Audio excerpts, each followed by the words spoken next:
So, the Ghorgon and the Troglodon have arrived in Warhammer 2, but where do they stack up in the rankings of existing Warhammer 2 anti-large single entity monsters, of which I have done a Who's the Best anti-large monster before, so I'm not going to do all of the tests again. We're just going to do a few tests of the top units against the Gorgon and the top units against the Troglodon and see how they do.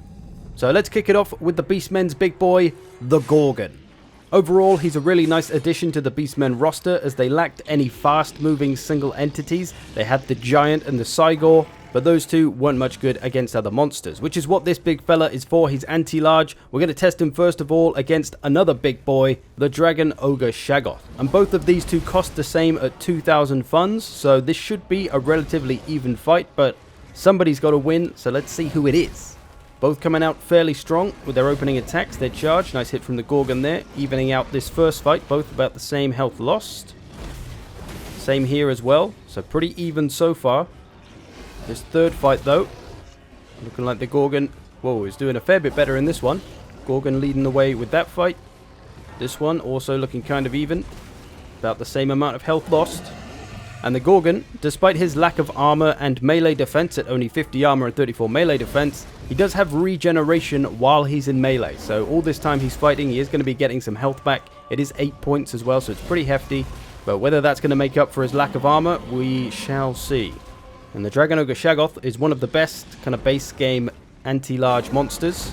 Did pretty well in the Who's the Best competition. One of the top ones, at least it wasn't a Raw anyway. Looking very close here. Gorgon maybe slightly ahead, gets wavering on the Shaggoth. What about this last one? This is looking good for the Shaggoth on that end. Oh, one Shaggoth broken, although the Gorgon has done a faceplant, but he's getting up. Still his win. Another broken Shaggoth, that's 2 for the Gorgon. Can we get a third? Can we get a third? Still the 2. Oh, Gorgon wavering in the distance. Could get one back for the Shaggoth. He does. That Gorgon is broken. Oh, another broken Shaggoth. That means there's 3 Shaggoths down. And, oh, 2 Gorgons down. So it's pretty even. It's pretty even. I'm not going to run the tests again. We're not going to go too in-depth as I normally would. We're just going to get a rough idea. But these two seem to be pretty... Oh, he's fallen down. Poor fella. So 3-2 to the Gorgon, but very close. So pretty much what you'd expect from these two. They cost the same, so the performance is naturally pretty even too. What about then a unit that costs a lot less? The Charybdis costs 1650 compared to the Gorgon's 2000. So a 350 price difference, which is pretty chunky. But as we know from the Who's the Best Anti-Large Monster test, the Charybdis is actually a bit of a monster killer and often punches above its weight, beating monsters that it probably has no right beating because they are more expensive than it. So it's really good at killing monsters. Not sure the Gorgon has the same level of single entity monster assassination that the Charybdis does, but we'll see. Gorgons seem to be mostly losing these fights so far. The Charybdis is just a bit of a savage. More health for these Charybdises. Only just though, it's close. The Gorgon can still turn it around. Losing this one though, fairly substantially. Charybdis here though, taking the victory. Oh no, the Gorgon's turned around, he's rallied. The Gorgon does have blood greed as well when it's in melee, so that's a little bit of a buff it gets to itself. But Gorgon's wavering. Oh, they're coming back. They keep wavering and coming back. They're not giving in easy to these Charybdis. But there's one down with the Charybdis, still with a fair bit of health left. Can the Gorgon beat him at all? In one? This Gorgon turning his back? That seems to be a little bit of a weird issue with single large monsters. Sometimes they just turn around for no apparent reason, which kind of hurts their performance, funnily enough. Another Gorgon wavering. That one is definitely going to lose. It's got too much health. This one's on the floor. They seem to fall over quite a lot as well, these Gorgons. But that's embarrassing. It's a clean sweep for the Charybdis. The cheaper Charybdis, I should say. What's happening, Gorgon? Alright, shake it off. Shake it off, lad. That was just one round. There's still plenty of rounds to play. Let's see what you can do against the Hell Pit. The Charybdis is a bit of a monster assassin, so that is going to be a tough fight for anybody. But straight down to a faceplant goes this Gorgon. Well played, buddy. Get yourself up. Get some hits out. The Hell Pit, a little bit cheaper than the Gorgon at 1800 to the 2000. So, in theory, on money, the Gorgon should win this, right? But, as we've learned, that doesn't necessarily mean anything, as the Charybdis just beat the shit out of it. So, let's wait and see. Gorgon putting some fair damage on, but also taking some fair damage. The Helpits, by no means a pushover. Still a good anti-large monster. They do have regeneration as well, so they can be pretty tough. Kind of an even fight, but I think the Gorgons are edging it in most of these fights. Looking good in this one. Just 2,300 health for this Helpit. 2,700 for the Gorgon. So he is ahead in the health department. This one looking pretty good. Got this Helpit on his last legs. A win here. This one's turned into Skaven Slaves. We'll count that as a win. I don't think he's going to lose to the Skaven Slaves, to be honest. Another one here coming to a close. Helpit on his last legs. Does have some nice attacks to look at. Does the Gorgon with his forearms. Some nice spinning attacks and things. One Gorgon wavering though. Could still win it. That Helpit is pretty low. Oh, gets a slap in. He's still going though. Oh, there he goes. One Gorgon down. So we've lost to one Helpit, but the other ones are looking pretty good. We've won a couple. There's another one here. Looking good for the Gorgon. So I think safe to say the Gorgon is going to win this fight against the Helpit. Did lose one or maybe two though. But a good performance from the Gorgon. It's beaten the unit that is cheaper than it. It's won 4-1 by the looks of it, and still got a fair bit of health on some of it, so that seems alright, I'd say. It shouldn't really be smashing these monsters that it only costs a little bit more than, although it might still lose this one. Is it going to be a 3-2? Or a 4-1? I thought it was a 4-1. But this Helpit's hanging on. Maybe it's not a 4-1. Maybe this one can do it. We'll fast forward. Oh, there we go. It is a 4-1 indeed. Helpit's not able to top the Gorgon. And what about then the Arachnarok Spider? Another tough anti-large monster. Another one that's pretty good at taking on other single large monsters as well, like the Charybdis. Maybe not quite as good as the Charybdis, but again, a faceplant straight away. Well played, Gorgon. Oh, another one over here fell down. They do seem to do that a lot. I wonder if that's a bit of a problem for them. Perhaps. Oh, there we go. Another one down. They do seem to fall over an awful lot. And I guess being bipedal on two legs, you do have more chance of falling over than... Oh, there we go. A perfect example. What is this? Is this European football? Am I watching Euro 2020 right now? Everyone's just diving on the floor every time they get touched. I'm going to give you a yellow card for diving in a minute, son. Sort it out, Gorgon. Stay on your feet. But then it's the issue that these other monsters, like the Arachnarok, like the Shaggoth, like the Charybdis, they don't have that issue. They've got 4 or more legs, so they don't have to worry about being pushed over all the time, which is a pretty big advantage against a unit like this, which does, there we go, fall over all the fucking time, apparently. Oh, there's another... What is going on? There's 3 of them on the floor. What's happening? CA. Give this goddamn monster some mass. It's fallen over every 2 seconds. The Arachnarok is a big, heavy, massy boy, sure, but the Gorgon, his performance seems to be hurt a lot by the fact that he spends a lot of time on the floor. Perhaps if he didn't, maybe he'd be too OP. There we go again. Good stuff. Yellow card. One more like that, son, and you're off. And you as well. This is ridiculous. Needless to say, the Arachnarok Spider is going to win this fight. 1 route, 2 route, 3 route. Takes a clean sweep. And it is a cheaper unit. 1,900 to the 2,000, so not much more expensive is the Gorgon, but still a little bit. Weird. Alright, we're going to put that one behind him. One last one against the Necro Sphinx. Can you do... Fuck off. What are you doing? Why are they all falling over so much? Are they all drunk? Are they all got old granny hips? They can't stay up? What's happening? Oh dear, these Gorgons. Anyway, talk about the match. They're facing the Necros... Really? What am I supposed to do? How can I just not... I'm very distracted by the constant falling over. They seem to be doing okay against the Necro Sphinx, though. They seem to be taking the advantage. They've done a little more damage. No, no, down again. Okay, good one. They're all doing it as well. You can see them in the distance. 3 of them were on the floor there for a second. I think we might have a problem with the Gorgon. He's not going to be the absolute destroyer of everything if he can't stand up on his feet for more than 30 seconds. Although apparently, maybe he is. He is actually winning a lot of these fights against the Necro Sphinx, despite spending half of the fight on the floor. There's one win. Oh, there is a loss there to the Necro Sphinx, so that's 1-1. Gorgons, though, taking these 2, so that's 3-1. And another one to the Necro Sphinx, so it's 3-2. So Gorgons win, despite doing their best old aerial impression, which is kind of weird, because even though they did fall on the floor a lot, they still won. And these 2 units cost the same, both 2,000, so... Is that falling on the floor all the time just part of the Gorgon, so they're not too OP? I don't know. Seems a bit weird, though. Feels like they should be a little more savage. But that is the Gorgon. Overall, his performance is a little hard to nail down. He had even fights with the two units that cost the same as him, 2000, in the Dragon Ogre Shaggoth and the Necro Sphinx, so that makes sense, right? They cost the same, they should have a pretty even fight, they both did, or all three of them did. Cool, that makes sense. But then you have the Charybdis, who costs way less and pretty badly beat up the Gorgon, which kinda didn't feel right, but maybe the Gorgon just isn't great at single entity combat. Maybe it's more about killing cavalry and monstrous infantry, whereas the Charybdis really is a monster killer. And then you have the Hellpit and the Arachnarok. The Hellpit, who it could beat, the Gorgon could beat, but then the Arachnarok, who it couldn't beat.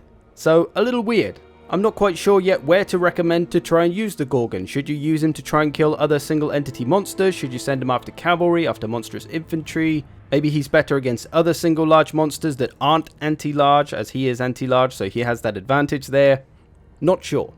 Did seem like though maybe the Gorgon has a bit of a problem with falling over a lot. Maybe that's something that will be addressed before release, but perhaps that's built in on purpose so that he's not too OP, or maybe it just makes him not so good against other single large monsters. Maybe that's what that's trying to indicate.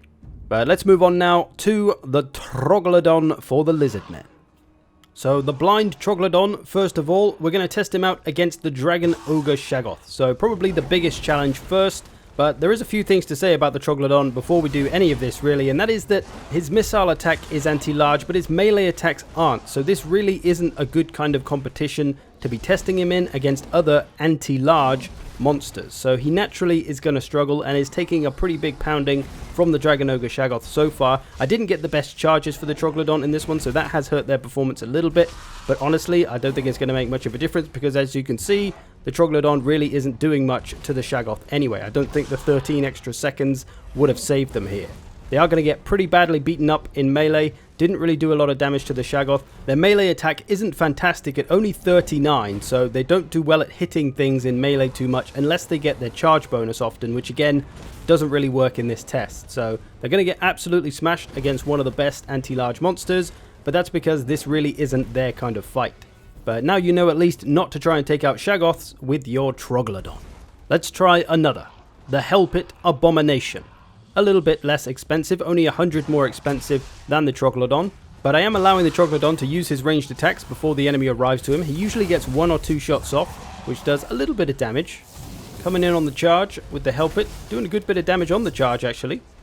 Put some work in, although of course the missiles also helping with this initial damage. Troglodon's winning this one so far. Hellpits do have that regeneration though, which the Troglodon does not. So Troglodon's kind of looking good. But as their charge bonus wears off, that might be where they start to struggle. They're going to be a monster that really benefits from being charged around a lot. That's what the stat combo of low melee attack and high charge bonus will usually kind of indicate to you. You want to make use of that charge bonus so you can increase their melee attack and help them land their hits more often. Not that the Troglodon's melee attack is bad by any means. 39 isn't bad, but for a monster, you usually want probably 45 plus. So it's a little bit on the lower side. And as the battle wears on here, these Troglodons be struggling.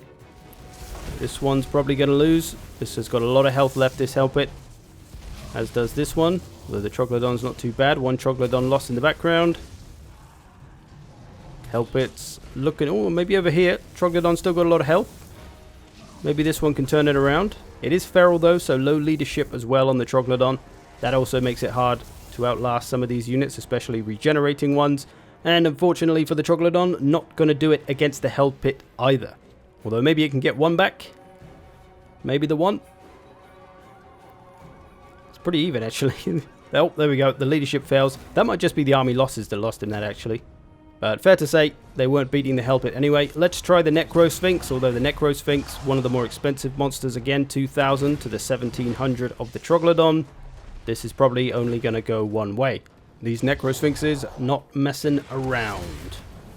So the Troglodon, with its ranged attack being the strongest part of its game, it seems like you're going to be best off trying to snipe enemy monsters like the Necro Sphinx from range, getting away from it if it tries to chase you, and just using your Troglodon to take on melee troops. Using it against infantry because you don't have the anti-large bonus. You've got that big armor-piercing damage though, so you could do some work charging into elite troops maybe, doing a little bit of damage there and then moving on to again make use of the charge bonus, keep charging around. That might be the way the Troglodon is supposed to be used. A bit of a hybrid, not really dedicated to one kind of playstyle or one kind of target. But we'll try him out. We'll give him one more shot against the Charybdis, who is cheaper than him, but obviously is the monster killer. So this is probably only going to end one way, but let's see. You never know. Maybe he'll surprise us.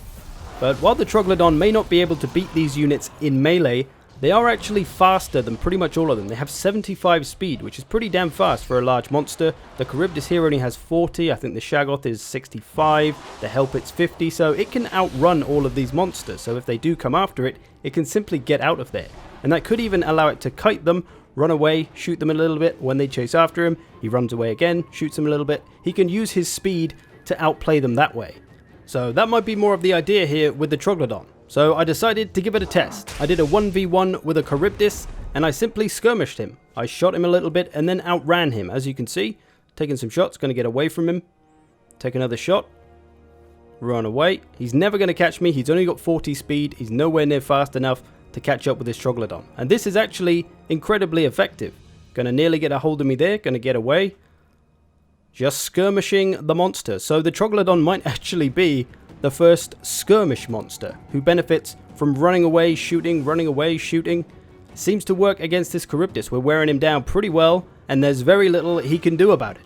So good to try and use up all of your Troglodon ammo before you commit to melee perhaps, or if you can just sit behind your front line, maybe there's a single large monster coming up, your Troglodon can just sit there and shoot it until it's run out of ammo and then dive into the melee to make use of itself there. Or it could shoot monstrous infantry, cavalry, large lords and heroes. There's plenty of targets that it could be used for. So this is nothing new for the Lizardmen to have units or monsters that can shoot from range and be an artillery, but also move relatively quick, but never quite this quick. And you have the poison on that attack as well, so it's going to make it even harder for them to catch you. And as you can see here, 1300 damage later, we're about to take out this Charybdis by skirmishing it. So this is where the Troglodon's strength is when it comes to fighting other monsters. Against infantry, you can probably dive into melee, no worries. But monsters, blast them down. So there's the Troglodon. Possibly one of the worst single entity monsters at fighting other anti-large single entity monsters, but possibly actually the best single entity anti-large monster if it skirmishes. If you try to beat stuff in melee, it's gonna probably lose. But if you can outrun everybody and just shoot them, then nobody can beat you. No Arachnarok Queen, no Dragon Ogre Shaggoth. Nothing will be able to beat the Troglodon if they can't hit it. So if we let it play to its strengths, it could possibly be the best anti-large monster in the game. But realistically, people probably aren't going to use them like that too much, being a skirmisher, maybe a little bit, but I think using up the ammo with the Troglodon before getting it into the melee is going to be the best way to go with it, because you're paying a lot of money and that ammo is part of that, and if you don't use it, it's wasted. So yeah, Troglodon, not a bad monster by any means, just not great in this kind of competition. But I think it's good to know, which is why I wanted to put it in this video, so everyone would know, don't use your Troglodons to fight other single entity monsters. They're not so good at it. So there you go, the Gorgon and the Troglodon. What do you reckon? Surprised? Disappointed? Sad? Happy? Let me know. Hope you've enjoyed this. Thanks for watching. I'll see you in the future.